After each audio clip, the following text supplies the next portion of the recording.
coming from the USSR, having an enormous amount of skepticism towards authority is something that I was taught at an extremely young age. What's the biggest aspect of your philosophy that you get pushback? Anarchism can be reduced to one sentence: you do not speak for me. If there were no government monopoly on police, you would be raped and murdered immediately. O.J. Simpson is a good example. Even today, if I'm rich, I have better lawyers, I'm going to be able to get away with a lot more than a poor person will. Those who are driven by power get money. I think history tells us they have a tendency of destroying a lot of things. What are your thoughts? Just because someone was elected to office, the claim that they should have some kind of say over your life is bizarre, if not nonsensical. My biggest concern is the status quo, where Bill Gates can get the president on the phone in a second. I'm in favor of abolishing the government police monopoly. So you partially are in favor of defunding the police. You have to get it out of your head that anarchism is no law and order. Anarchism is the mother of order. My guest today, everything he says, it's non-controversial. He's very much of a guy that likes to follow the rules. He is not a fan of ruffling the feathers. He's always walking on eggshells, worried about hurting other people's feelings. I mean, I don't know what other way to tell you about my guest today. It's Michael Malice.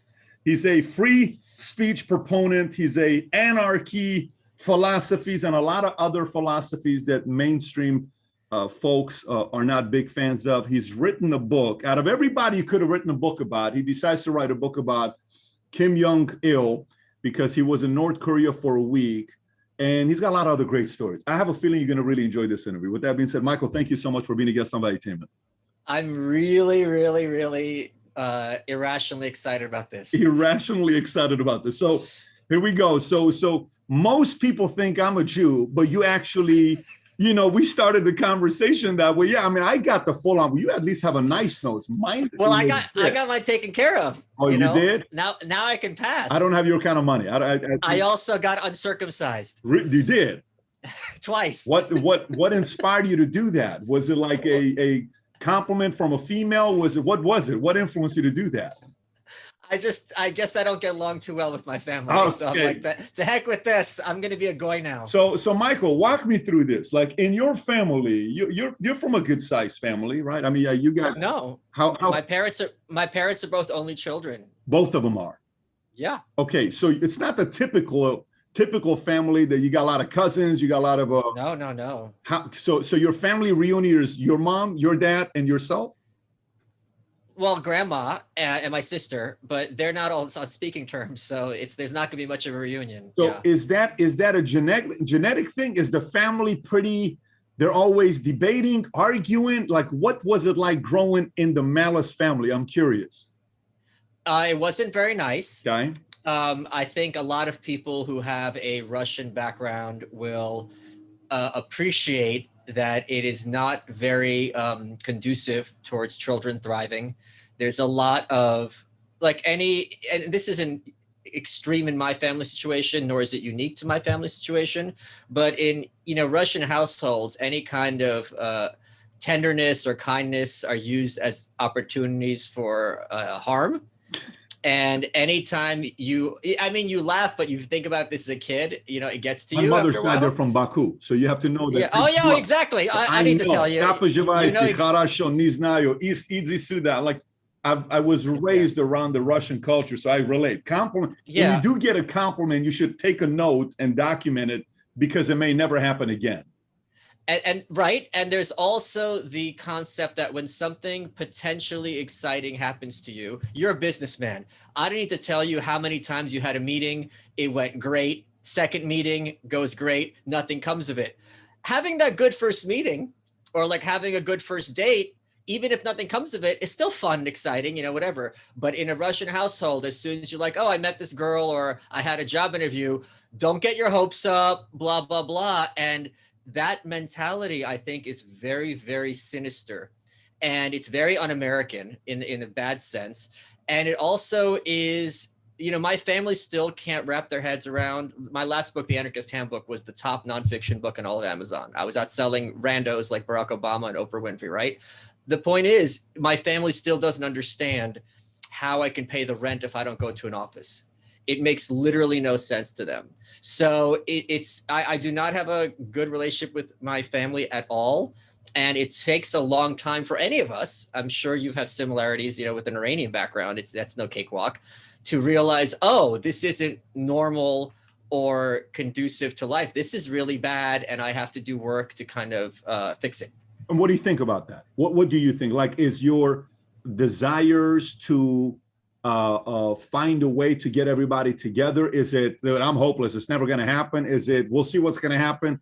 Is it I've tried a million times, it's just not going to happen, they're too stubborn? How do you feel about the future of the family coming together? There's zero hope nor desire.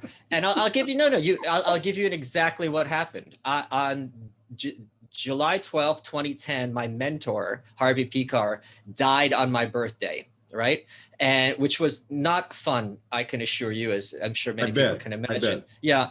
And one of the points I always make is I don't judge people by their political views. Like, I don't care. I judge someone if something bad happens in my family and I make that call.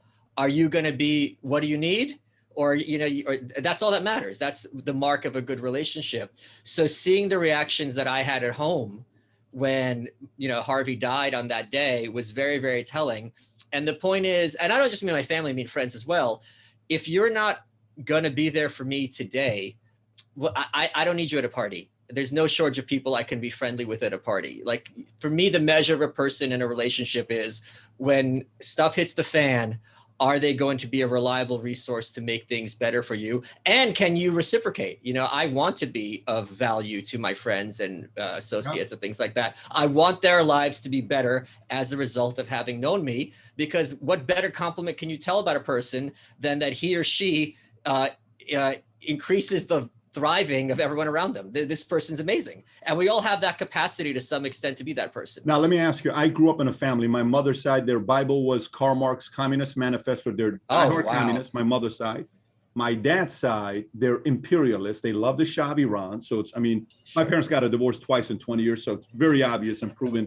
You should probably not get married to another person who's an imperialist or a communist. Mathematically, it's going to fail. But I'm glad they got married, because I came after the second time they got married. And it was kind of like, let's try to make it work, and boom. What were your parents' political beliefs, and what kind of influence did that have on you growing up? That's a great question. I think when you are raised in a Soviet household, we spoke Russian at home, it had that mindset. I came here when I was 2, in another country, you're going to perceive things in a very different light than things that people who grew up in a country or culture take for granted. There's this analogy of 2 fish are in a river, and one says, oh, the water's really warm today. And the other one goes, what's water, right? Because when we're in an environment for 100% of the time, we become oblivious that that's the environment, as opposed to just think it's the world or the norm. So having an enormous amount of skepticism towards authority is something that I was taught at an extremely young age. Coming from the USSR, the idea that journalists or politicians have any kind of correlation to the truth is not only false, but just a joke. Obviously the Soviet Union is way, way, way more extreme and worse than the West. And let's make that perfectly clear. Pravda and the New York Times, I have my issues with the New York Times, but this is in many ways night and day, both as a function of the New York Times and as a function of the culture surrounding the New York Times and our liberal democracy. But things like that, things like having veneration towards agents of the state is something that was completely foreign to my thinking. Things like believing that everyone matters and has something to contribute is something that was foreign to my thinking. That every human being is special. So those are just kind of things that I was raised and have grown to reaffirm as an adult, that I was taught as a kid. That would be very different to American ears. Now let me ask you, when you ask your parents, mom, dad, why do we leave where we left? What do they tell you? Like, why do we come to America? Why do we come? Because, can I curse? Oh, of course, yeah. So because Russia's a shithole. And it's also people in this country who complain about racism and all these other isms are, given your background, I need to tell you this, are completely oblivious to the amounts of prejudice and oppression and repression in other parts of the world. To be Jewish in the Soviet Union, you are never going to go a day that goes by when you're not reminded of this. My dad would tell me the story of how he was in college, and a college professor who, we tend to think of as educated and informed and kind of classical liberal, put his hand on my dad's shoulder and told him, "You're one of the good ones." So it's the kind of thing where this is unimaginable to Americans, that a professor would say something like this and genuinely trying to be complimentary, whereas it's just really very kind of condescending and offensive. And at a certain point, they're like, "Why do I need this?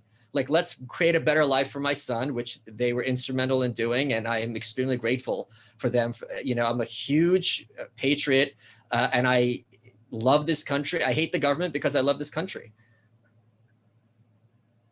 I hate the government because I love this country. Yeah. Let me ask you this question. Your parents, they come, you came here at 2, so they were there, college, they grew up, jobs, all that other stuff they experienced. But you come over here. What part of political beliefs do you agree with them, and which part do you guys clash in? We weren't talking politics when I was a kid much, obviously. I'm talking when you're here. Like I'm talking about the 18-year-old Michael. Now, I'm assuming you had strong opinions. What parts did you say, I agree with them? What part did you clash with? I never really talked politics at home. There were no clashes. My parents both have this very cynical skepticism view toward the state, not to the extent that I do, but I can't think of anything where there would be a clash. And I find it hard to empathize, although I sympathize with people who go home for Thanksgiving and they haven't seen mom or dad in a while, and it becomes a political debate. That is so contrary to my constitution, and how, if I'm going on a trip, right, I don't want strife with my loved ones. I want to catch up. Oh, this is your hobby. Tell me about your hobby. This is my job. This is who I'm dating, so on and so forth. There's enough of that nonsense on Twitter, and I don't engage in it. I'm not big on arguments. I'm big on shutting down discourse. So that I can't think of anything where there was a big conflict about politics at all. Even if they disagreed, it would be like, okay, you're just a dumb kid, like tongue in cheek, but like ha ha ha. But it wasn't like they were offended or there was some kind of drama. That's great to hear. I mean, it's very great. I'm blessed in that regard. Yeah, no question about it. Because sometimes it's I've seen the opposite, and it can be pretty ugly. When you see the complete opposite of that. And it's so needlessly ugly. It's like, if this is your kid, and the question to me is this person happy or thriving, right? I have many friends I'm an anarchist. Most of my friends don't agree with me. Many of my friends, I don't know what their politics are. Why would I care? Like, I've got a friend, this is what he does. This is what he does in his spare time. This is how he treats his wife. This is what we talk about at dinner. It makes no difference to me if they're pro-life, pro-death penalty, pro-Iraq war. I mean, we could talk about it because this is my job, but it in no way is it going to affect my impression of them as a person. The only way it would matter is they insisted on talking about it constantly, in which case it's like, this isn't going to work because I talk about it professionally. I just want to hang out and relax. Interesting. So when you take off the hat off, what you're doing professionally, podcasts, all these other things, you kind of want to just kick back and just talk life rather than talk about what you talk about on your podcast, politics. And the other thing is, when you're talking to friends who this isn't their job, right? Like anyone who's a professional, like you talked about my North Korea book. What happens is, if you're at an event and you're an author, what kind of books do you write? My book was on North Korea. And they start, just for some reason, they have this spontaneous need to tell me everything that they know about North Korea. It's like, it's okay that you know nothing. This is not, what are the colors in a streetlight? This is the most cryptic, hidden country on earth. I wrote the book because then you could be informed. But if you know nothing, that's perfectly fine. There's lots of things I know nothing about. And if I meet an author of that, I'll be like, oh, that's interesting or not, but that doesn't reflect on my character. As you know perfectly well, and more people should know, the smartest person is going to be ignorant of 99% of knowledge. Doesn't mean they're dumb. They just means, okay, I didn't study this. And that's perfectly fine. There's so much out there to learn. No question about it. So, Michael, give me your philosophies. You say I'm an anarchist. Tell me your core, like, I believe in this, I don't believe in this, I believe in this, I believe in this. Just kind of walk me through it. Okay, anarchism can be reduced to one sentence. Yes. You do not speak for me. Everything else is application. Okay, so that's there's your elevator pitch answer in 1 second. In terms of morals, I think it's just a function of integrity, living according to your values, be a resource to your allies, and surround yourself with people who are making it happen, because not only is luck rub off on you, but I am so glad that I have friends who have made it, because if I'm having a personal problem, maybe they're not in my industry, but they're still dealing with similar problems, then you could pick the phone and now they're delighted. And I'm sure you are with your friends. It's like, I've been dealing with this crap for years. I figured things out. Fine. Now I can ameliorate your headaches and suffering by just giving you 30 seconds of my time. So that's kind of the mindset I'm working with. What's the biggest area of aspect of your philosophy they get pushback with? Which part of it? Oh, if there were no government monopoly on police, you would be raped and murdered immediately. And what do you think about that? Why don't I have a gun? Why can't I hire a bodyguard? Why can't I get a security system? It's a very bizarre. And if someone's coming to break in my house right now, the cops aren't going to do anything anyway. How am I getting to the phone? So it's a very weird scenario they construct, because the argument is apparently under an anarchist system, all combat is one-on-one and weapons don't exist. Got it. So for what you believe in, you don't believe in defunding the police. You just believe we don't need cops, right? Well, we don't need a government monopoly on cops. You certainly need security. But in the same way that if the government didn't produce clothing, we wouldn't all be naked. If you didn't have a monopoly, and any monopoly, if you have a monopoly on a product, it's always going to be delivered inefficiently, poorly, and almost inevitably at the cost of human life. Whereas if you had choice and if you had options, you would have innovation and you would have solutions, instead of having a system where the problems are perpetuated for the sake of those in power. So if you have an anarchy, you don't have a government that has a monopoly on cops, right? Which means they control that. But if you have an anarchy, in an anarchy, what does the government look like? How limited is it? Or is it not? There's no government. That's what anarchy is. Yeah. Okay. So if there's no government and everybody is running under, give me an example of when that worked effectively, anarchy. When you returned a sweater to the department store. When you returned a sweater to the department store. Yes, you had a conflict. Yeah. Neither of you is in a position of authority over one another. And the conflict was resolved amicably and peacefully in seconds. Now, if I'm involving the government and there's a conflict, I have to pay a lawyer, which is exorbitant, going to cost more than a surgeon, and the outcome will be uncertain, but when we're certain of, it's going to take a very long time. So that is one difference between how the market and freedom solves for disputes, as opposed to having it go through the state. I guess what I'm asking is, give me a country that had a system of anarchy that did very well for, a handful of decades. First of all, you're not going to have an anarchist country by definition. Right. Second of all, I can give you several examples like medieval Iceland and medieval Ireland, which had it for 1,000 years, far longer than the Constitution. I don't think that's a valid question for several reasons. One is, just because it worked in Iceland and Ireland doesn't mean it's going to work in 2021.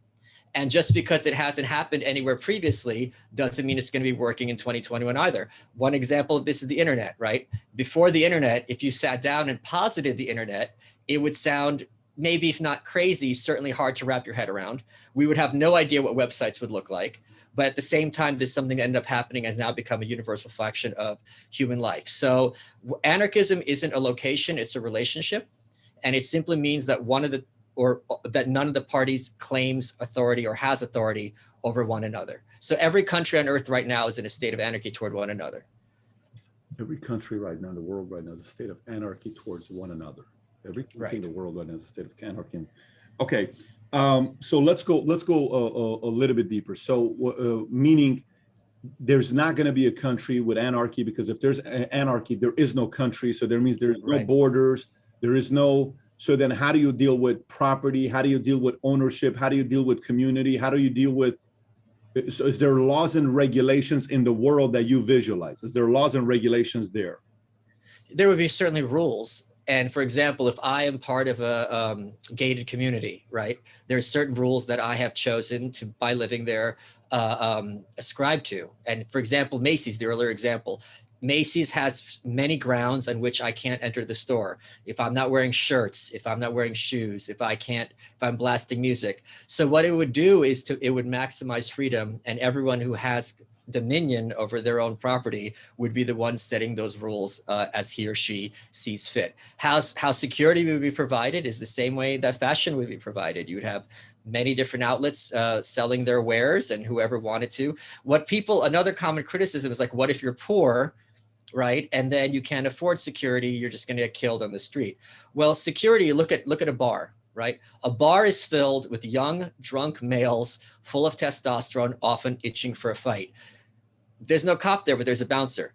And the bouncer's job is to make sure that things don't get out of hand. And the bouncer's job is to make sure that some people can't even get in to begin with, and to keep the proportions of the genders in the bar at a certain level. If you had a private society, security wouldn't be a function necessarily of the individual. You would also have security over areas, just like you have at Macy's or at a bar right now.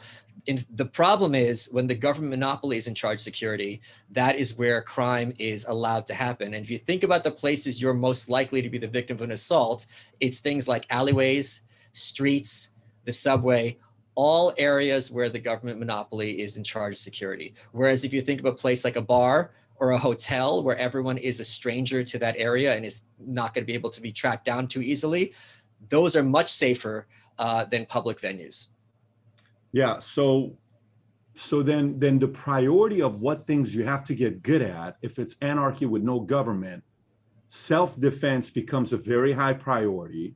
Why? Why wouldn't it? Because if I have a non-regulatory environment without law and order, you have order. Order based on who though? Based on community, right? Based on individuals, not based on, sure. And I don't have to agree with the order that you come up with because my set of orders may be different than yours, no? Correct. So then the part becomes, if we're living on two sets of orders, I don't have to be a loyalist to your set of orders. So correct. Our orders then may clash. And if our orders clash, then how the hell do we cooperate? What happens right now if I rear end you and we have different insurance companies? The first thing you do is I ask you for your license. You ask me for mine.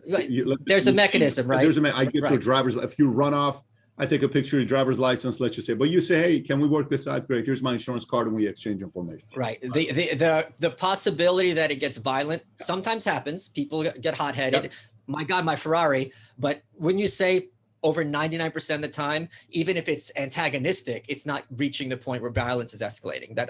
We see car accidents all the time. It never becomes violent or deadly. And that's not simply a function of, oh, I'm going to go to jail. It's because I just want this resolved. I want to get on with my life. I hate this guy. I want him out of my sight. This would be the exact same principle applied on a person or location basis. You would have your security agency. I would have mine. We have a dispute. If you want to go to fisticuffs, just like right now, I can't really stop you. I mean, although I would be armed. On the other hand, what we could do is, I hate you, Pat.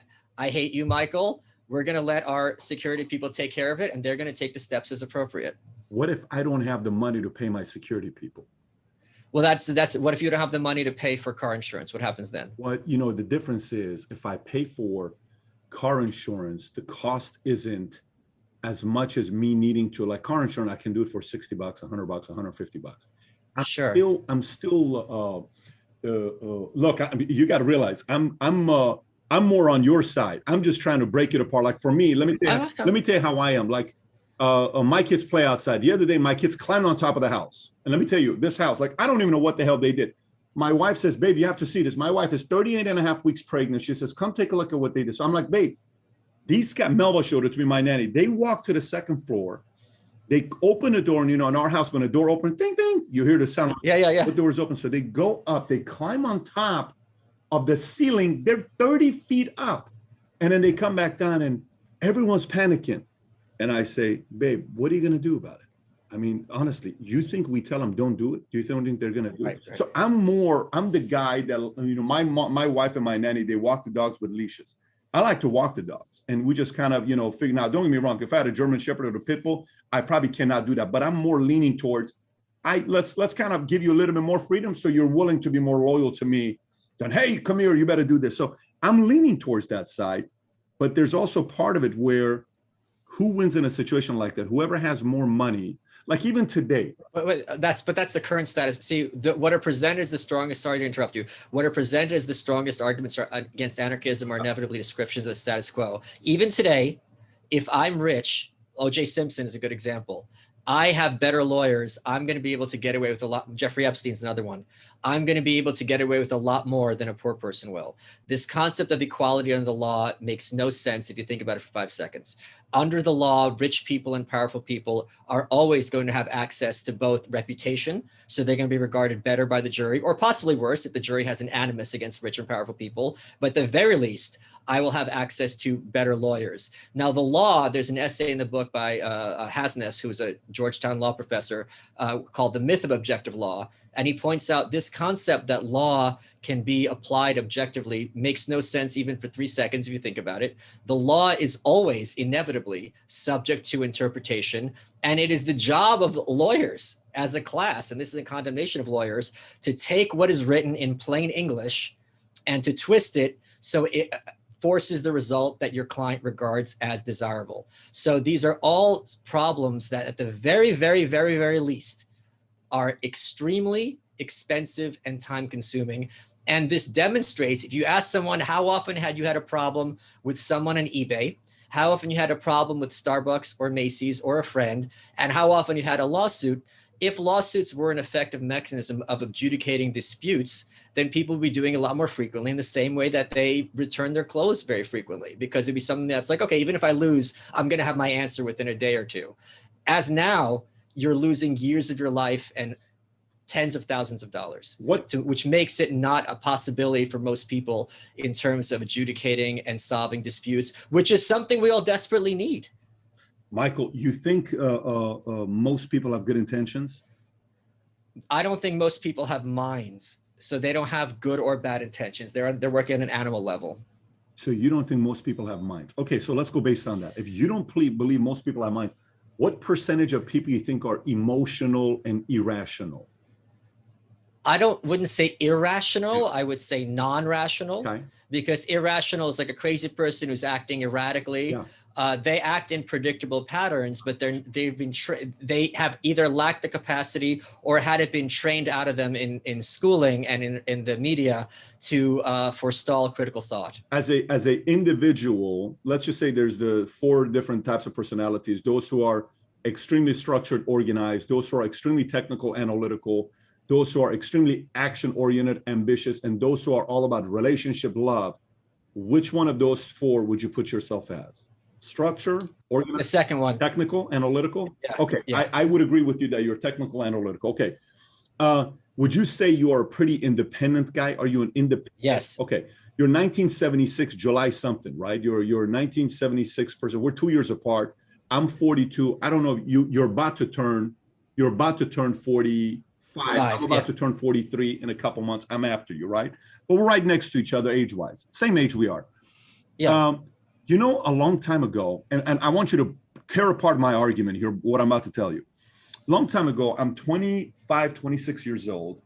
And, you know, I'm like, Dad, I believe anybody can have their dreams become a reality. And I'm an optimist. And I just believe. My dad's like, stop it. I'm like, no. So, you know, this guy comes into the house and, you know, every time he sees this guy, the guy's gained 10 more pounds, 10 more pounds, 10 more pounds. Over a span of like 5 years, that guy gains 80 pounds. One of my friends, he gains 80 pounds, right? And he says, it's because of business. You know, we work so hard and I put on 80 pounds. And I'm like, but I believe he can change. I believe he can. It's one of my best friends. I believe he can change. I believe he can change. And we have this clash, my dad and I.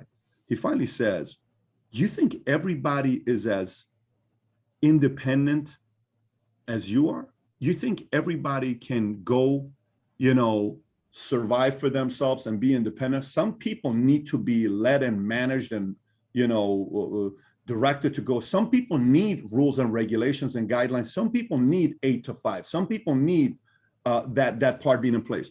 Some people don't. So the part becomes, do you think sometimes you think because you would exist in a anarchy type of an environment, you and I probably would be fine. But yes. Do you think everybody else is like you? No, God, no. But and that's why I don't think I should be living on their terms. By the way, what you just said, I agree with everything. That doesn't make them a bad person. No, I never said you're a bad person. No, I Not just at want to all. be clear for Yeah, the, of not me or course. your friend. It's not, of course. I think a lot of Yeah. people who are maybe wired like you and I see someone who needs rules and regulations and tend to be dismissive or contemptuous of them. It's like, no, no, this is how this person's wired. And you, Pat, and me are going to be extremely frustrated if you believe what we're taught at school, that everyone thinks the same and everyone's wired the same. That is completely inaccurate. And just because they're wired differently doesn't mean bad things should happen to them or they shouldn't thrive. This is just their path. But neither does it mean that just because there's a lot of people who are like your friend, that should have any kind of impetus or impact. I don't know why I just said impetus, any kind of impact on me and my personal choices and preferences. It seems like every podcast I've been doing, I've been using the same quote, but it's such a good one. H.L. Mencken, who, if people don't know who he is, should really look him up. He was a great newspaperman in the early 20th century, one of the first American wits. He had the quote that the average man does not want to be free, he merely wants to be safe. And I think we see that constantly. Do you believe that? Oh, I mean, how can you not believe that? You just say, just like your friend, you said, he needs his rules and regulations. He doesn't want choice. But how does the average man then survive in an anarchy?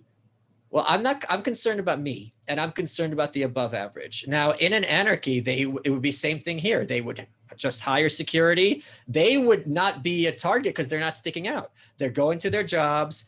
They're coming home. They're watching Big Bang Theory. They're upset by things that they're told to be upset about, and they go to bed, and they would have perfectly healthy, peaceful lives. Yeah. So you said, I'm concerned about me, not the other person. So not that type of person, correct? That type of person. But in an anarchy, what is the responsibility of you being concerned about others? Zero, right? It's not just like in real life. Just like in real life. Just like now. I wish your friend well. Yeah. But he has no claim on my person. What I didn't even know he existed. Do you have any kids or not yet? You know, not yet. Okay. Yeah, I mean, you know, philosophically, I'm on your side. Philosophically, I live by what you say. Like, I don't need anybody to help me. I got it. I'm gonna do my part. But at the same time, I know if I want to do something big, I need the help of others because I need support. I need all this other stuff, right? Right, of course.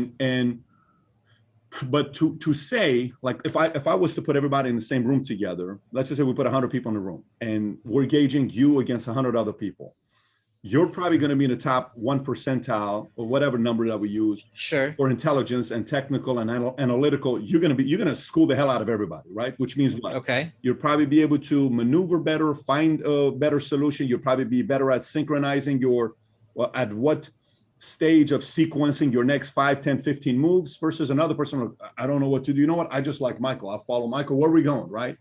But then if I said, hey, we're going to do a fist fight, you may be like, dude, I don't know if I want to do a fist fight. I'm not in the top 1%. But there's just one big guy that's just thick and you may lose in that area.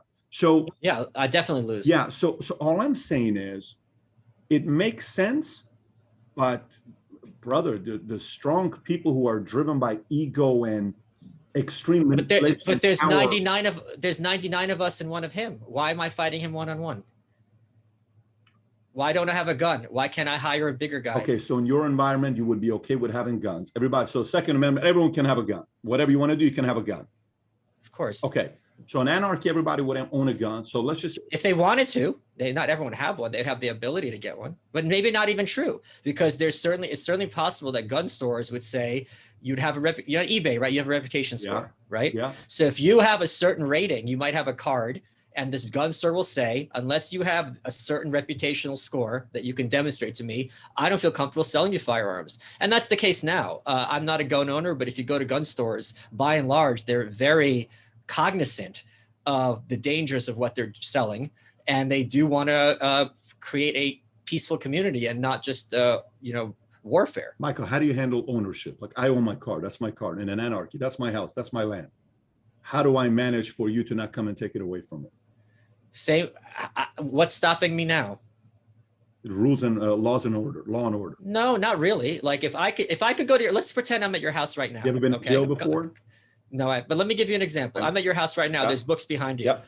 I am sure that if I was there, I could take one of those books and you wouldn't know. Or if you did know, how are you going to get it back, right? Sure. It would never enter my head. Now let's talk about bigger things. Let's suppose I could somehow steal your house, right? And not somehow get away with, or your car's an easier one because cars are portable.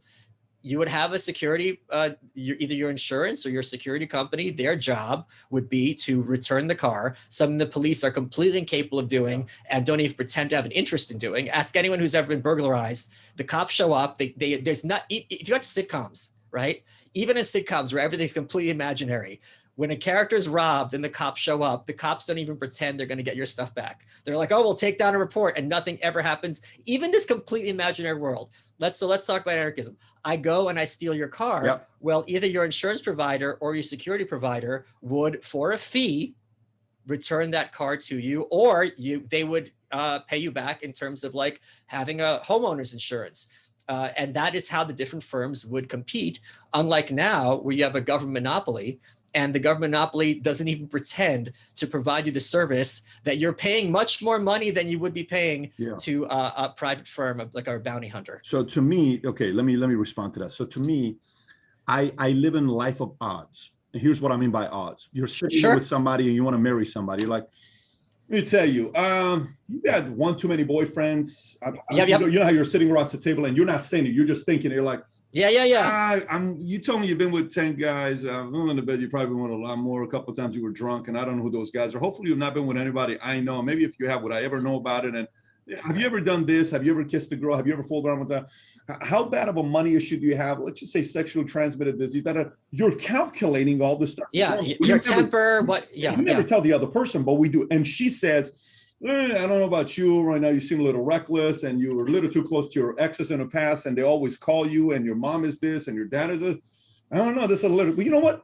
I think there's a 40% chance this marriage is going to work out. Screw it. Let's do it. Right. So it's right. Correct. So for me, I agree. I think of odds, and that's how I'm wired. You stealing a book without me knowing about it, great. But if you take it and say, I'm taking this book, I can't say shit to this guy. He's more powerful than me. Okay, go ahead. So that's an aspect of bullying, right? So, but the guy that's a criminal, like, you know how they say, Samuel Gravano once told me, look, you can take guns from good people, no matter who you take guns away from. I promise you, a bad person like you, I'm still going to have a gun. There's nothing you can do about bad people having guns and criminals having guns. He's right. Wait, can I say one more thing that's important here? Yeah. Not only is he going to have guns, he's going to have friends in the police department who are going to make sure he doesn't get trouble. Sure. And again, I think yes, too.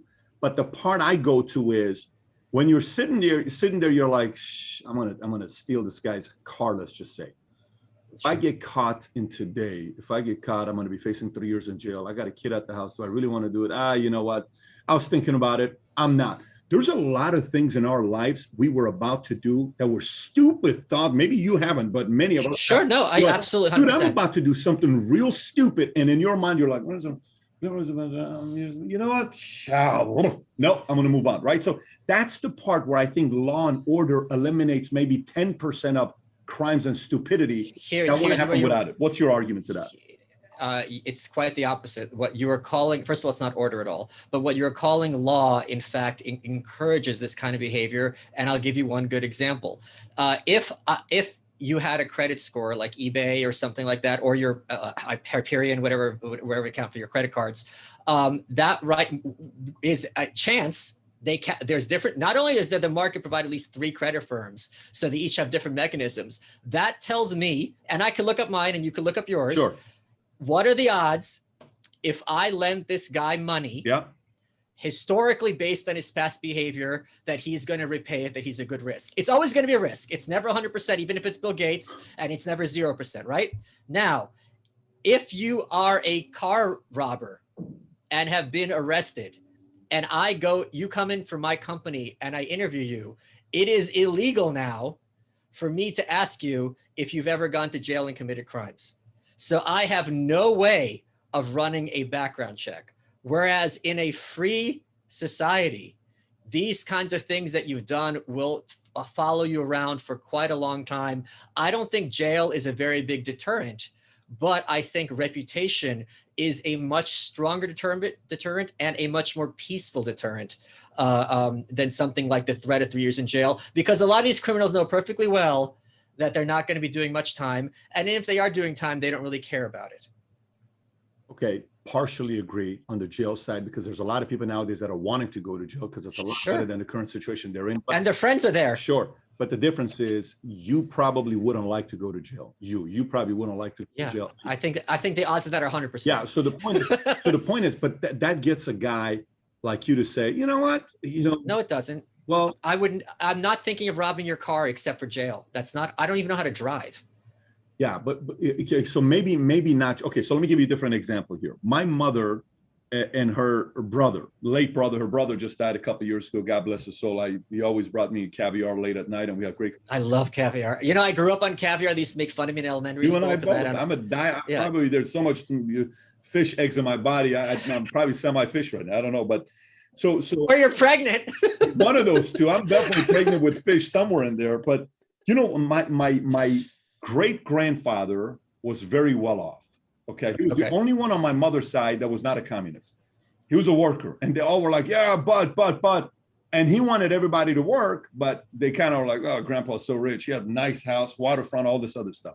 That he earned. Make that clear, yes. So then he dies, okay? Money goes to his kids. And then my grandfather, my grandmother, the money from there gets rolled down, and they're about to, they die, and that money that gets passed down to my mom's brother, uncle. It's about $500,000 US dollars, which in Iran, it's a lot of money. It's in US, it's a lot of money, but in Iran, it's a lot of money. My uncle was a very strong personality, physical man that pushed his weight around, was a boxer.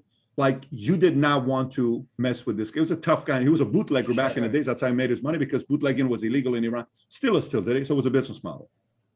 My mom never saw a penny of that money right there, because he just said, I'm not going to give it to you. I'll take care of you, but I'm not going to give it to you. There's nothing my mother could do to get the money from my uncle, because it's like, what are you going to do about it? It's my money. Say something, do something. So I think naturally there will be a lot of people that will be abused by those. You remember back in the days, they would make fun of capitalists, and they would show all capitalist pictures as what? You know, those pictures of fat guys. Fat guy with the big belly. And now these capitalists are like six-pack, cut up like shit. I thought capitalists were supposed to be fat, lazy, guys that just took the money and they went around. And there used to be a time where that was the case, where it's like just money being passed down, and the next money, and the next one. So it's like, hey, you better not do this or else. Yeah, I don't care. So people knew how to kind of throw their weight and bully the little guy. My concern is, in an environment like that, it may give birth to a lot of bullies. What do you think? That is the status quo. You're describing pretty much not only every politician, but the behavior of the vast majority of low status people during the lockdowns, which gave them an excuse to assert dominance and rank over those who they were told and regarded as their subordinates and inferiors, number one. Number two is, you don't want that bully, which would 100% exist under anarchism. Let me make that clear. What you're describing as a personality type, it has been here for thousands of years. They probably wrote about it in the Old Testament. They're going to be writing about it in 4,000 years. That's not changing. I'm not one. Your communist relatives have the complete delusion that if they structure society a certain way, it's going to change human nature, and not only make them change, but it's also going to make them uniform. This is completely nonsensical. If you look at a dog litter, you're going to have different personalities there. So the claim that a mind as complex as a human being is all going to be able to think in the same way, it just makes no sense on any level, number one. What you want is to have power be as decentralized as possible, so that bully who is going to be drawn to power in the same way that, let's suppose, a musical theater graduate is going to be drawn to Broadway, you want to limit his capacity to be able to enforce his will on others. And the way to do that is to maximize choice, opportunity, and competition, which is what freedom allows. Under the current system, there are very many mechanisms in America for this guy. And I'm not going to talk about your uncle. I don't want to talk about your family. Let's suppose your uncle on steroids, just a really jerk, like a horrible human being. You wouldn't get along with him. There are so many venues right now, thanks to the state, where this person can put their will into power and have literally deadly consequences. I would want to return it to a situation which is not utopia, but certainly where the worst thing this guy could do is beat somebody up, which is something that's inevitable. A big dude will always have that capacity. You're not going to be able to take that away unless you're literally living in the matrix. So what I want to do is to minimize his ability to impose his will on large groups of people. And I don't think that's necessarily a function of his size. I mean, there's plenty of small dudes and women who revel in having that sense of domination and authority over others. And I want to pull out the rug from under them.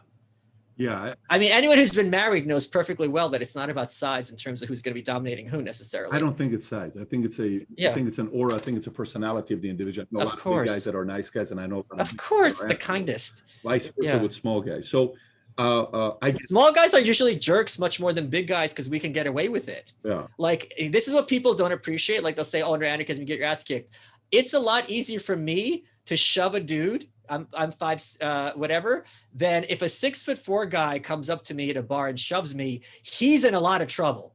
Because not only is immediately everyone jumping on him and pulling him away, good luck telling whatever in this case, it would be the police. In another society, it would be a security system. Good luck telling them that I started it. You're 6'4", you have the obligation to walk away, is how it tends to work. Sounds like you have experience with that. I don't know if that's it. I don't. I actually have been so bad at getting into fights. I made my friend do a fight club with me, so I know what it's like. I had a guy, I had a sergeant of mine in the Army. This guy was a freaking nutcase, but I loved him.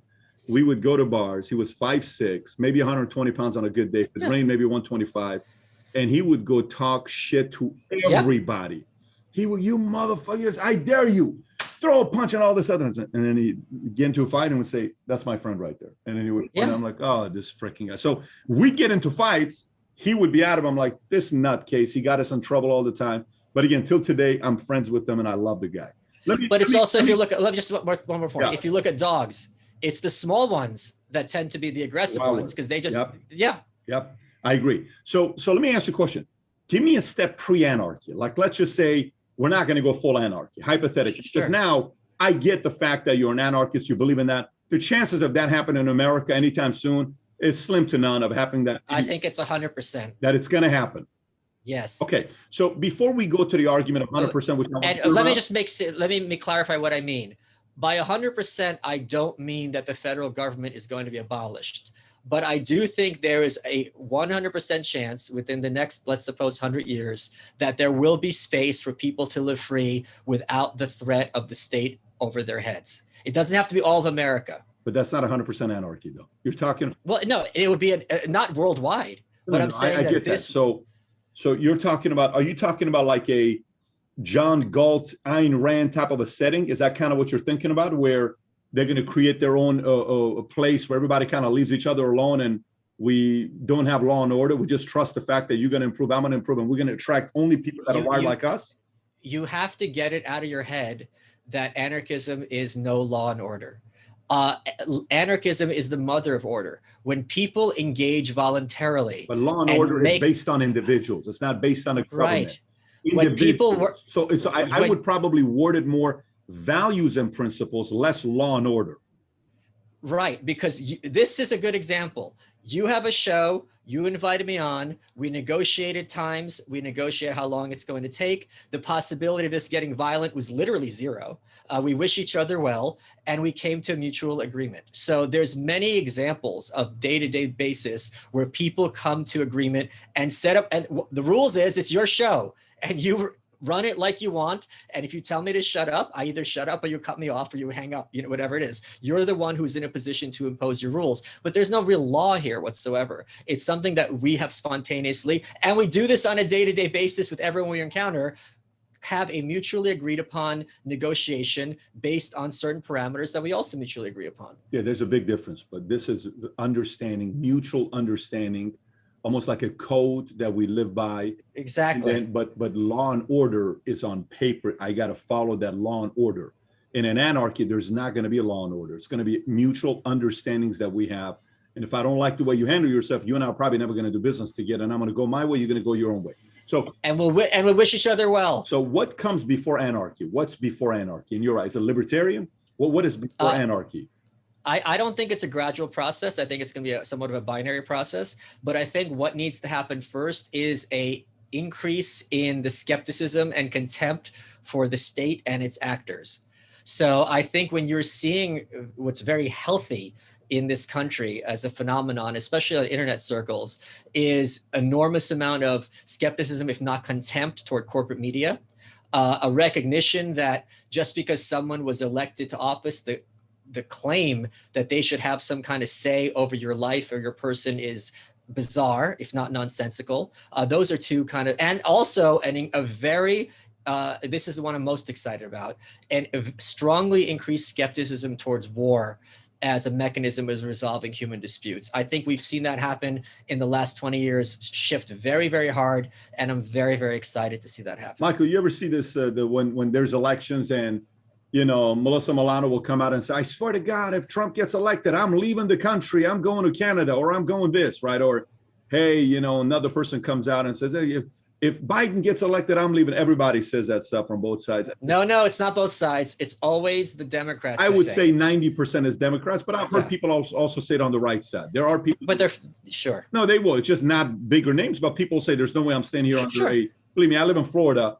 I look at yachts going past my house every single day, 1,000 of them every day, boats and yachts that go by. Trump flag is 99% of the time it's a Trump flag. Oh, sure. I'm sure. But my point is, I think there was an asymmetry in that the people who disliked Trump disliked him a lot more than the people who disliked Biden. Okay. So the point where I'm going with this part is this. Here's where I'm going. If you're an Anarchy guy, and right now, if I'm not mistaken, are you in New York or you're not in New York? I'm still in Brooklyn. I'm moving to Austin. You're moving to Austin. You moving to Austin because Austin gives you a little bit more feeling of what you're looking for over New York, or what?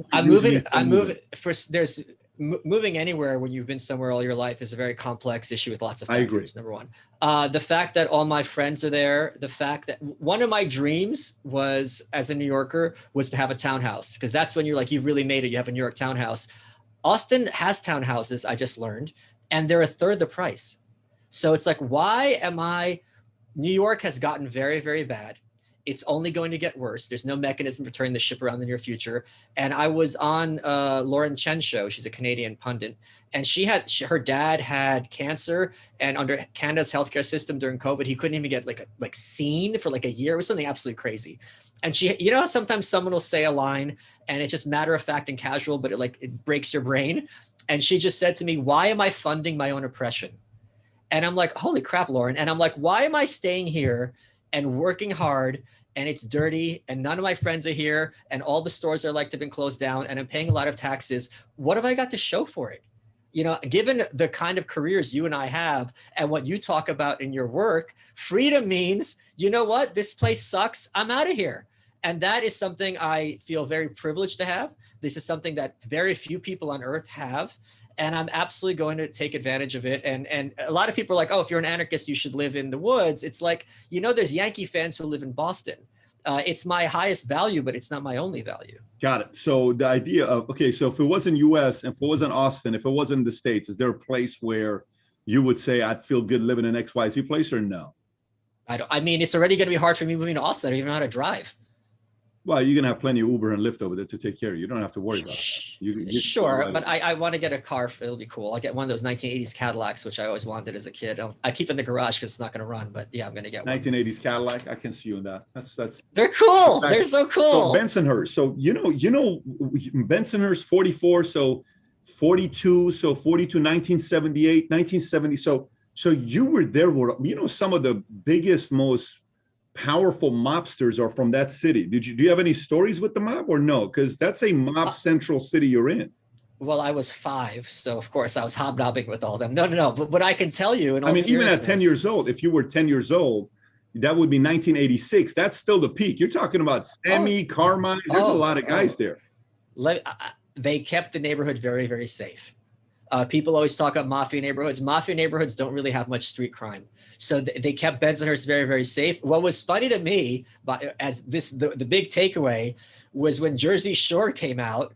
And everyone's like, oh my God, they discovered Guidos. I'm like, I grew up with these people. Like, how is this like, it would be like having a TV show where you're watching a goldfish tank. It's like, this is news to you. This is second nature to what I grew up with. So that was kind of the environment. But Bensonhurst has fallen now, and it's not Italian anymore. The Italians all went to jail or Jersey or Long Island. That is true. But did you have it's still a great neighborhood. Did you have any interactions with them? Did you have any stories?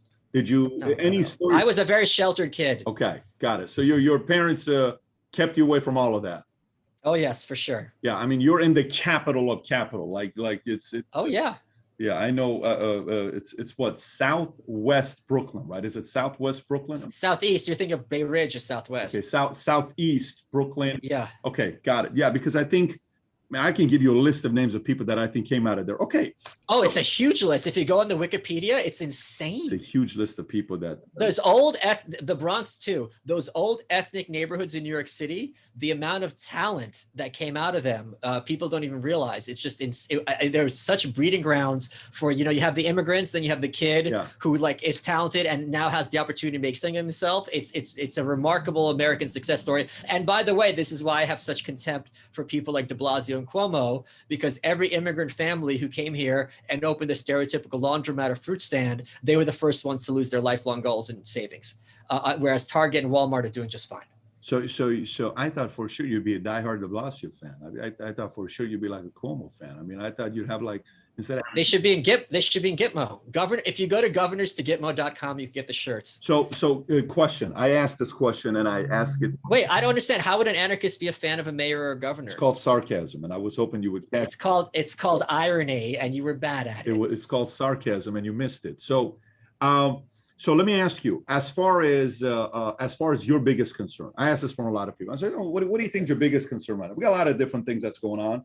We went from Obama to Trump to Biden. We go back a year ago, streets, riots, protesting, businesses. We're seeing videos of a guy with a 16, 17-year-old running around with an M16. I mean, we saw some weird stuff in the last 12 to 18 months that going on. What is your biggest concern today? We have Biden as a president, Kamala as a VP.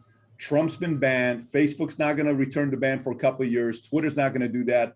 We're in a very interesting time. We're living into the point where you're getting Bill Maher and people like Russell Brand to start. Jon Stewart is like questioning the fact that this was a man-made virus just 3 months ago. If that would have been said on Stephen Colbert, they would have been banned. Their show would have been banned. But today it's like going back to it. So what do you see as your biggest concern today in America? Those are all wonderful things in this, not all of them. If it's really great, if you have an entity, whether it's a girlfriend, boyfriend, or the media, can you imagine like you're dating someone and she tells you for a year, baby, I'm loyal, baby, I'm loyal, baby, I'm loyal. And then you find the photographs of her with some dude. She's never going to be able to unring that bell. Even if you guys work it out, that will still always be that this is not the person I thought, this is something she's capable of. So to have the media, which for decades had a monopoly on public discourse in this country, until you had talk radio, then you had cable news, like starting with CNN, I think in 1980. Now you have social media. When you have these outlets like CNN, Fox, New York Times, insisting that they're telling you the truth with a straight face, and then it all collapses very quickly when Jon Stewart, who's not exactly some kind of alt-right conservative Republican, is saying, here's the thing. Let's suppose I don't remember exactly what he said, but let's suppose he's wrong. The idea that we shouldn't be discussing for future reference man-made viruses, how we would handle it, what it would look like if it got out, is insane. That was what they were having us banned for. And you are never going to be able to regain the trust of the population. You asked me earlier how we get to anarchism. This is how. The people who are in positions of ostensible authority demonstrate through their own depravity and malfeasance that not only are they mistaken, which they're going to be, which you're going to be, which I'm going to be a lot, but they don't care. And they're going to continue with these mistakes. They're not mistakes. I think they're just blatant lies and shutting down our conversations. It is very, very hard if your brand is truth and trust, and you've been demonstrated to be dishonest and untrustworthy, to get people to return to your brand. I think it's very asymmetric in that regard. How do they keep existing though? How do they keep inertia? how do they keep existing? How do they keep being around and relevant and still getting the eyeballs that they're getting? Obviously, I know all the numbers, who's down, who's up, all that stuff. How are they still as relevant today? And I'm talking specifically media. Yeah, it's inertia. If you look at that friend you just mentioned, the one who gained 80 pounds, I'm just going to use him as shorthand. I don't mean him specifically. But if he's grown up, watching CBS at the dinner table with mom and dad, he's never going to, he doesn't want the choice. He's like, this is something my parents watched. It's innocuous. It's not upsetting me. I am learning information. I am, the person on the screen seems very respectable and smart. I'm just going to stick with this for the rest of my life. So for that population, the blue pill people, they're not going to change. What I care about are the people from all sides of the political aisle, and those of us who reject politics entirely, who are capable of critical thought, to be like, oh, these are really nefarious, malevolent actors, the agencies, and we have to find ways to both mitigate their power and to create alternative paths to information than going through them, because at the very least, even if there were angels, they're still filtering the information that I might otherwise find of use. And any filter, as you have a tech background, knows, you're going to be letting in things you don't want, and you're going to be keeping out things that you do, this basic A/B test. So that is something I think that's very healthy. What are signs that you think we're going in the direction of anarchy? What are signs? Like people getting sick of it? I'll give one example. Sure. The fact that this is something I never imagined in a million years. Like if you sat me down in 2018 and gave me a list of 10, which you would pick and rank them in order, this would be number 10 by far. The fact that conservatives are now skeptical of the police is something I would have thought 3 years ago was unimaginable. And now you see, I've never seen any group on any issue shift as quickly and violently as conservatives, who I thought were a lost cause, after what they saw in 2020, are like, wait a minute, these cops aren't necessarily my friends. They're taking orders from the state, which could be a good thing or a bad thing. And who are you seeing saying that? Conservatives all over social media. Who? It's shocking. Who? What do you mean, who? Give me names. Who? The people at the Federalist, people who are just average citizens. You see it on the Daily Wire. I mean, these are like really mainstream, drank the Kool-Aid places in many cases. Conservatives that are saying that the police is controlled by the government and they're not worried about the police? Conservatives? No, they are worried about the police. Before, it used to be back the blue, that the cops are your friends, they have a tough job. Now you see things like in Belgium, an old man in a public park getting beaten on the head with a baton by a cop on horseback. It becomes very hard to defend. And that's another big difference, by the way. You asked earlier about a Russian upbringing versus an American. The idea that cops are heroic is almost exclusively an American concept. It simply doesn't exist in Eastern Europe. So you partially are in favor of defunding the police. I'm in favor of abolishing the government police monopoly. Defunding the police seems like it could cause a lot of problems, because the same police who make the population disarmed are also not going to be doing anything to prevent the crimes that they're fomenting. So you end up getting the worst of both worlds. Last thing here before we wrap up, voting. Oh, you've never voted. Tell me why. I have voted. I don't believe in voting. Okay, I read somewhere that says you never voted. I don't know where I read that said you never voted. So tell me why you don't believe in voting. I don't think anyone has the right to represent me other than on a specific issue or a certain context, like my accountant or my lawyer or my doctor. You don't. And remember, you said earlier, the first thing you asked me goes, can you give me the elevator pitch for anarchism? I said, you do not speak for me. There you go. Donald Trump does not speak for me. Joe Biden does not speak for me. Governor Cuomo and Mayor de Blasio do not speak for me, no matter how wonderful people they each individual may be or how bright, which is saying something. Man, how the hell, like, so you don't work for anybody. You have your own, you're an independent contractor, I'm assuming, right? Right, right. You get paid through the books you write, the speaking engagements you do, the invitations you get.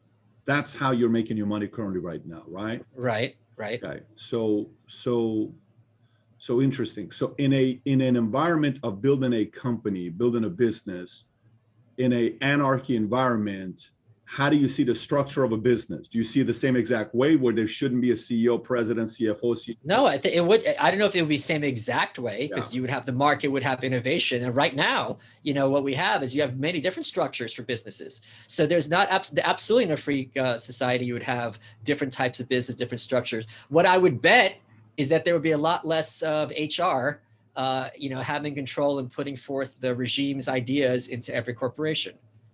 I don't disagree, because I do think sometimes too much of the regulation is getting in the way of running businesses. I see that every day myself. But it's not only the regulations, that the people in HR are usually very mediocre people, and this is their chance to kind of promulgate their ideology into an unsuspecting population. There's a part of it that I'll tell you what happened yesterday. Yesterday, I went to get my global entry card. I don't know if you've gotten yours or not. I've not. Yeah. So I had it for 10 years, and then boom, I missed an appointment. Somehow, some way, I missed the appointment. We paid everything. Boom. Took a year for me to get it. So I haven't had my TSA pre for a year. So yesterday I'm driving up there to go get it done. Now wait, I gotta interrupt you. I'm sorry.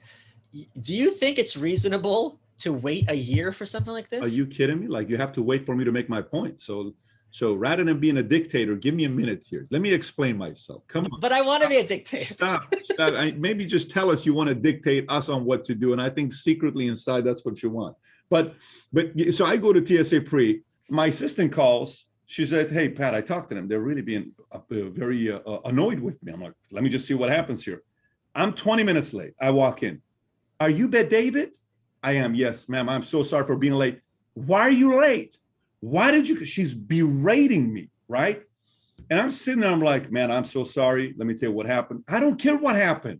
Come here. I can't believe we even take. You're lucky we're taking you." So at this point in my mind, I have two options. I can sit there and snap at this woman and give her all the argument that I got. And I still have to go to clear only, and I can't do clear and TSA pre. I probably want TSA pre because there's a lot of benefits to it. And if I go online and I complain on Yelp about what they did at Global Entry, who the hell gives a shit? Nobody does, right? Yeah. So I go in and I'm sitting there. This lady is disrespecting me nonstop. I go to the other lady. "Why'd you miss your appointment? So the second lady now said, I said, "Ma'am, I'm so sorry. Here you go, blah, blah, blah." You almost feel like you have to apologize because there's no level of accountability. At the end, I'm leaving. I said, "Ma'am, I tell you," she says, "Make sure in 5 years you don't miss your appointment." I said, "Ma'am, in 5 years, I promise you I'll be here on time, and I look forward to seeing you. You will never see me here again." I'm like, "Okay, are you like leaving this job or something?" "No, if I know you're coming, I'm intentionally not going to come then." I'm like, "Well, this just crossed the line right now." I'm like, "Okay, no problem. Hey, thank you so much. All the best." And I walk in. I'm like, I'm just walking out of this place before they change their minds. I've done the fingerprinting, everything. I leave and I say, "This is exactly why no one in the government ever gives you good service, because they don't have to."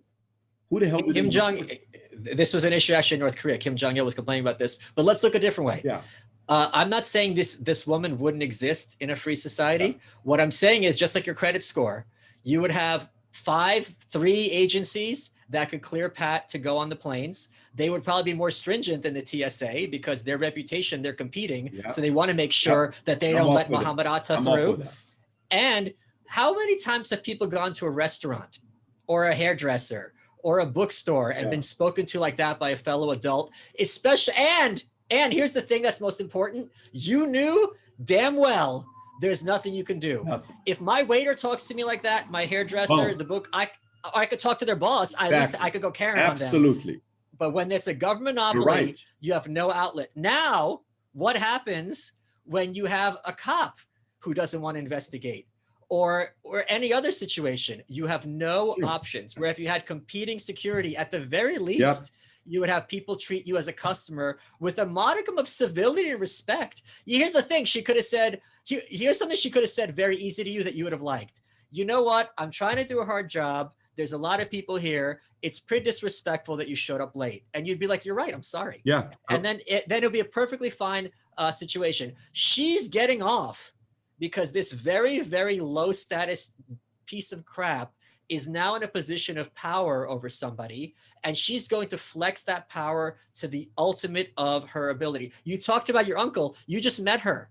That is your uncle, the hypothetical uncle. Now she's in a position of power. So what I want to do is to not have her have a monopoly, and therefore limit, although I can't eliminate, I can't make her cease to exist, her capacity.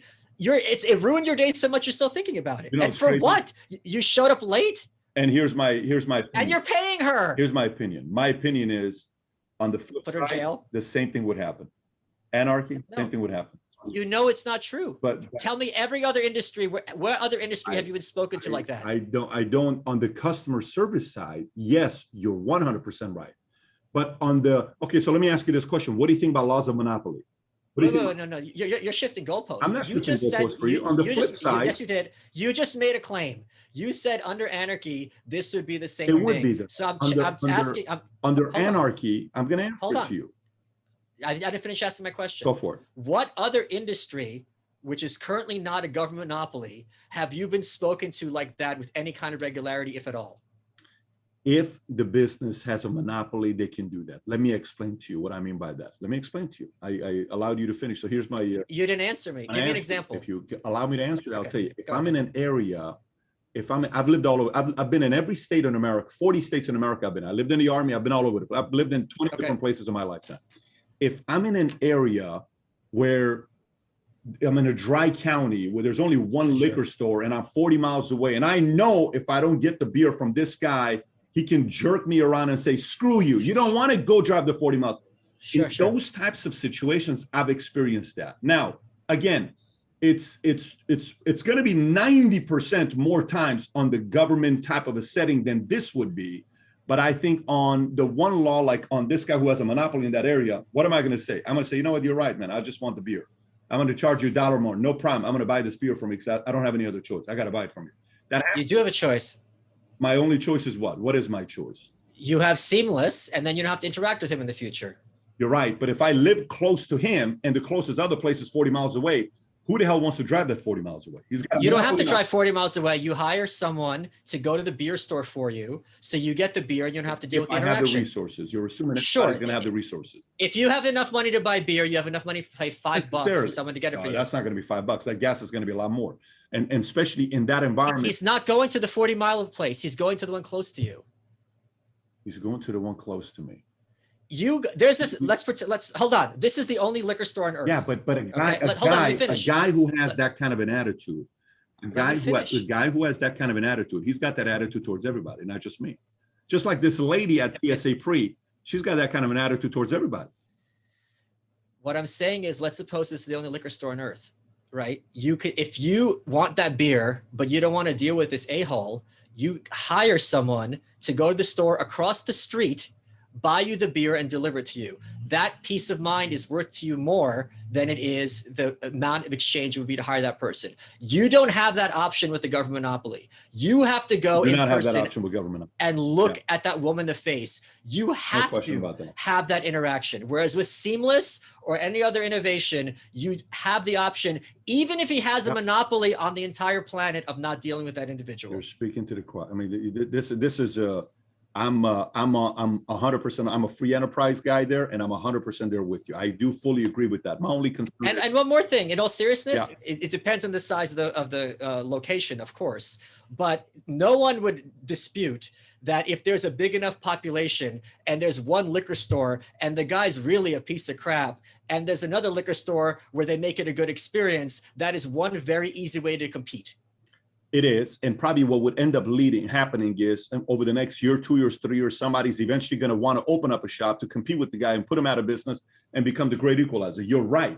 Or he'll hire a hot chick because it's annoying for him dealing with the beer people and be like, you know what, I'm just going to own this business. You deal with these late people. Yeah, but eventually you have to know that anybody that's got the monopoly laws on the businesses, when a guy gets too powerful, it is very tough to compete with somebody when they get too much money and they're too powerful. That would be a concern if someone has way too much power, because they can gobble up. Like, you know, I get a call one time from FTC, one of the insurance technology companies that's getting very big. They're about to buy out the last one. If they buy it, they control the marketplace. You don't have a choice. The guy was negotiating with me for the longest time from the standpoint of, everybody uses this software. I'm the only one in town. The license costs you $500,000, and per user, you have to pay this much money. He's telling me this. What do? Again, this is a point back to you. The point is, I go to the smaller guy. I said, I'm not coming to you because I'm going to go to the smaller guy. When I go to the smaller guy, his software isn't as good as this guy. He doesn't have the kind of support that he has. He cannot do it as fast as this guy does. He cannot do any of that stuff. Guess what happens 5 years later? This guy ends up buying this guy, right? FTC calls me and says, hey, we're buying this guy. What do you want to do about it? I'm like, I'm not even getting on this call. They talked to my executive team. Eventually, the FTC prevented this sale from happening. If he does gobble them up, Michael, I'm in the world of business every day. I mean, I don't have any leverage on negotiations with this guy anymore. He's winning. The reason this is a situation is because these giant corporations lobby and work with the state to create extremely high barriers to entry in terms of competition.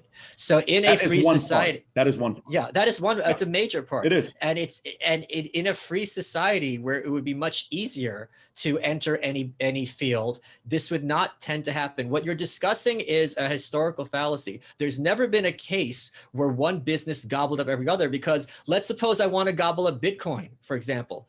As soon as I buy some, or as soon as I buy a company, the ones who are left are going to be worth that much more, and it becomes asymptotic. So even if you have someone who has 5% of the market, if this guy is charging so-called monopoly rates of $500,000 and I'm charging 250,000 and some loss of functionality, I'm still carving a space for myself in the market. Yeah, so the challenge with a lot of these arguments, Michael, is we only paint the picture of a perfect world.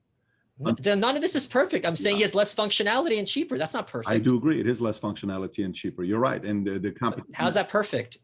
No, it's not. It's not. It's perfect. There's still going to be the people who are my experience. I'm coming out of high school, and I'm going in my life to kind of choose what I want to do in my life.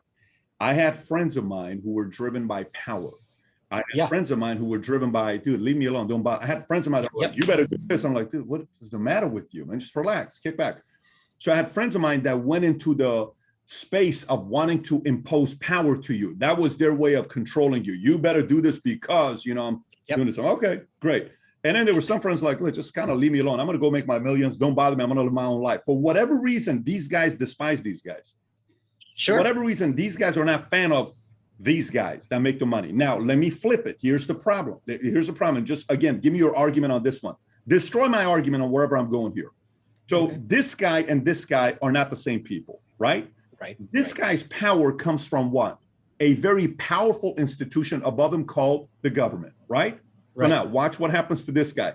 He is like, leave me alone, let me go live my life. But this guy's going to have 4 kids. One of his kids is going to become extremely lazy. Let's just say, I'm just throwing it out there. Sure. One of his kids is like, do you know who my dad is? Do you know who my dad is? Same role. There's almost like a government mentality. Do you know who my father is? Do you know what I could do to you? Like that type of an environment. Sure. This guy ends up dying. He's worth $100 million. 25, 25, 25, 25. 25 is given to one guy who has the same personality as this guy. Now they're equals. They're the same. They're not equals. They're not equals in a sense of attitude. Like they're both driven by power. They're not equals, but the attitude and the mindset of you better or else. It's that you better or else mentality. When people like those who are driven by power get money and they have the you better or else mentality, I think history tells us they have a tendency of destroying a lot of things. What are your thoughts? Okay.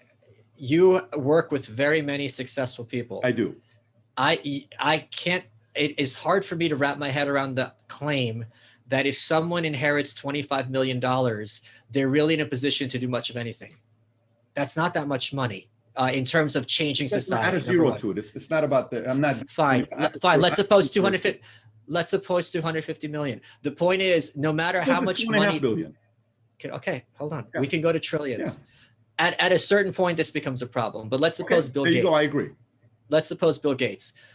Bill Gates has very limited power to impose his will on the population. He gets his power because he's selling a product that people are comfortable buying. If he behaved in depraved ways, I don't mean just political views people dislike, but just really kind of sick, Harvey Weinstein, he will be not only driven out of his industry, but my biggest concern is the status quo where Bill Gates can get the president on the phone in a second.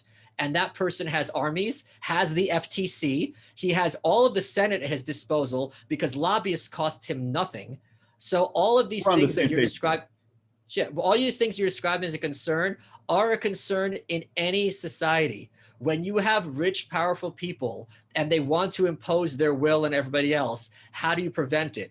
And for me, my answer is the best way to prevent it is to decentralize power as much as possible so that the malevolent Bill Gates can't just seize that one institution. Yeah. Here's the thing. If he bought the New York Times tomorrow, he will have influence. He will have relevance. He's still not going to be a Hitler or a Stalin, not even close. If he was elected president, he still wouldn't be a Hitler or a Stalin, not even close, or a senator or a Supreme Court judge. No individual in a free society has anywhere near the power of a dictator, even if in a small shithole country. We are on the same page there, coming from a guy who lived in Iran for 10 years. Of course. Lived in Germany at a refugee camp for 2 years, having been in the US military and seen a bunch of different people. I don't disagree. I think monopolies are a byproduct of the help of a government. It's very hard to have it without it. And we all know what happened when a lot of these bigger companies decided to choose their headquarters.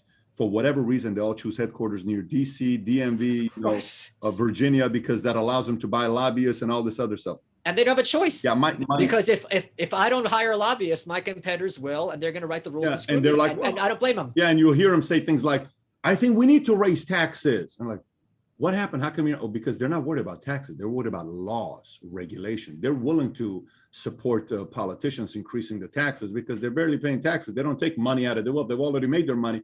But 2 or 3 additional laws gives them so much power over everybody.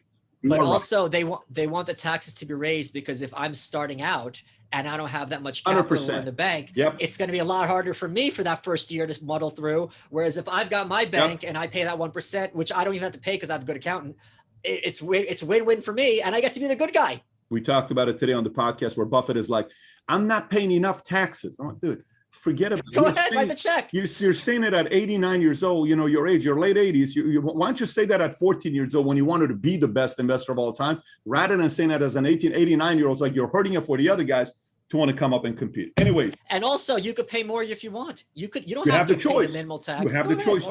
Absolutely, you have the choice to do that. Michael, I've enjoyed it. We went 90 minutes. It was a lot of fun. I enjoyed talking to you. I enjoyed getting deeper into that crazy, wild, crystal clear in your own mind brain. And hopefully we'll do this again, buddy. Appreciate you. I hope people go to anarchisthandbook.com and hear about it at length instead of my off-the-cuff. But this was a lot of fun. I'm going to put the link to your book and your website below, and they can go find you there. Awesome. Thank you so much, Pat. Buddy, take care. Anarchy, do you believe in it? Do you think it could work? He sounded very convincing. Or do you think it's got to be a small little region where everybody that's kind of living together, they share common values and principles? But even with that, would somebody eventually become way too ambitious to say, I feel I should be leading this entire place and convince others to do so? I don't know. I want to hear your thoughts. Comment below. And if you enjoyed these 2 interviews, I got 2 others that you may enjoy. One of them is with Yaron Brook, the former chairman of Ayn Rand Institute, which was similar dialogue, or with John Perkins, former economic hitman. Yes, he was an economic hitman going to countries, negotiating with the leader of that country, and then eventually taking over territory, oil, or other things. If you enjoy that kind of conversation, click over here. And if you've not subscribed to the channel, please do so. Thanks for watching, everybody. Take care. Bye-bye.